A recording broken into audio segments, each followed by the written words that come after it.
আপনি যত টাকাই ইনকাম করেন, আপনার ঘরের স্ত্রী যদি ভালো না হয় তাহলে আপনার ওই টাকার কোনো মূল্য নাই। নিজের ফ্যামিলির লোকজন যদি ভালো না হয় তাহলে ওই টাকার কোনো মূল্য নাই। আপনি যত বছরই প্রবাস জীবন কাটান, কোনো মূল্য নাই। কারণ নিজের স্ত্রী যদি এই ধরনের কাজ করে তাহলে আপনার মান সম্মান বলতে কিছু থাকবে না। প্রিয় দর্শক, আপনারা শুরুতে যে ভিডিওটি দেখেছেন, হয়তো আপনারা ভাবতেছেন যে আমি আপনাদের উদ্দেশ্যে কথাগুলো যদিও বা একটু খারাপ লাগেছে অনেক ভাইয়ের, কিন্তু সম্পূর্ণ কথাগুলো শুনবেন, তারপরে মন্তব্য করবেন।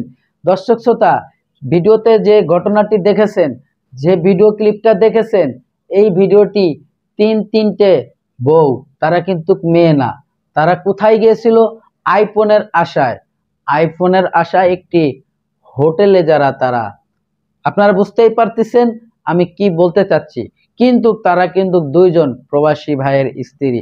তারা সাক্ষাৎকার দিছিল এবং যখন মানুষ প্রশ্ন করছিল তোমার স্বামীর নাম বলো, কেন তোমরা এখানে এসেছো, তারা কিন্তু স্বামীর নাম বলতে চায় নাই। কেন চায় নাই? কারণ প্রমাণ পেয়ে যাবে। তারা প্রমাণ দিলে তার স্বামীর ভাত, স্বামীর ঘর হয়তো সে করতে পারবে না, সেটা সে জানে। প্রিয় দর্শক, এই যে চরিত্রহীন মহিলাদেরকে নিয়ে যে সংসার করবে, তার জীবনে কি কোনোদিন সুখ শান্তি আসবে? আসবে না। কিন্তু কিসের জন্য? তার তো কোনো অভাব নাই। প্রতি মাসে যে স্ত্রীকে যে স্বামী 20 থেকে 30 হাজার টাকা দেয়, ইউরোপ কান্ট্রিটি থেকে 2 লাখ 3 লাখ টাকা ইনকাম করতেছে, তার নিজের হাত খরচের জন্য 30-40 হাজার টাকা দেয়, তারপরেও তার টাকার জন্য এখানে কেন আসতে হবে?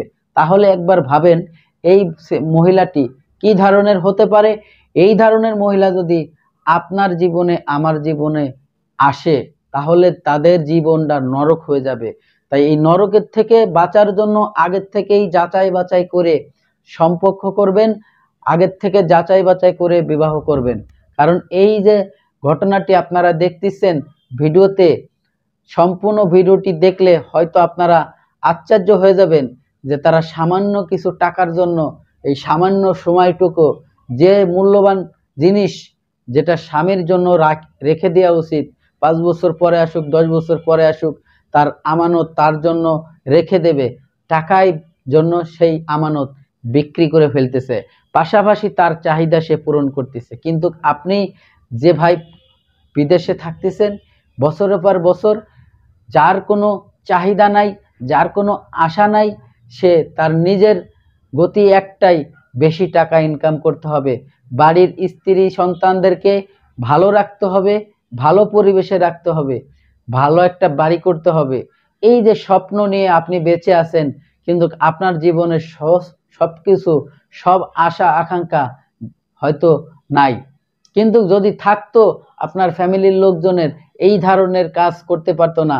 তারা বাড়ির থেকে বের হয়েছিল তার শাশুড়ি ননদের কাছে কথা বলে যে তার খালার বাসায় তার খালতো বোনের সাথে দেখা করবে এবং ওখানে একদিন থাকবে। ওখানে ঠিকই একদিন এক রাত রয়েছে, কিন্তু টাকার বিনিময়ে অন্য ছেলেদের সাথে এই ধরনের কাজ করার জন্য সে ওখানে তারা গেছিল। স্থানীয় কিছু লোকজন তাদেরকে আটকাইয়ে কিছু উত্তম মাধ্যম দেয়, যখন করে মানুষ যে স্বামীর নাম বলো, ঠিকানা বলো, তাদের কাছে পাঠিয়ে দেব, তখন তারা কিন্তু বলতে চাচ্ছে না। দর্শক শ্রোতা, আমি আর বেশি কথা বাড়াইতে চাই না, চলে যাব সেই গুরুত্বপূর্ণ ভিডিওতে যাওয়ার আগে ছোট্ট করে একটি রিকোয়েস্ট করব। প্রিয় দর্শক, আপনি যদি আমার এই চ্যানেলে নতুন বন্ধু হয়ে থাকেন, ভালো লাগলে চ্যানেলটিকে সাবস্ক্রাইব করে রাখবেন। অলরেডি যারা সাবস্ক্রাইব করে রাখছেন সবাইকে অসংখ্য অসংখ্য ধন্যবাদ।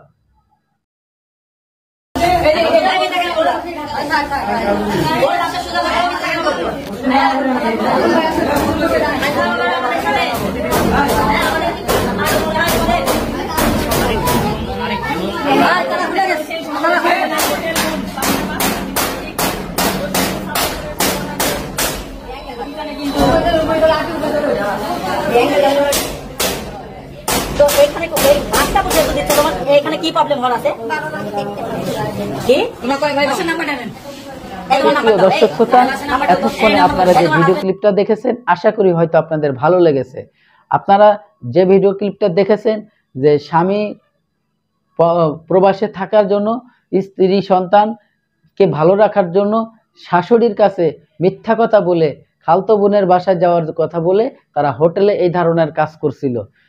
আশা করি হয়তো ভিডিওটি ভালো লেগেছে। যদি ভালো লেগে থাকে মূল্যবান মতামত কমেন্ট বক্সে কমেন্ট করে জানাবেন। সবাই ভালো থাকবেন, সুস্থ থাকবেন।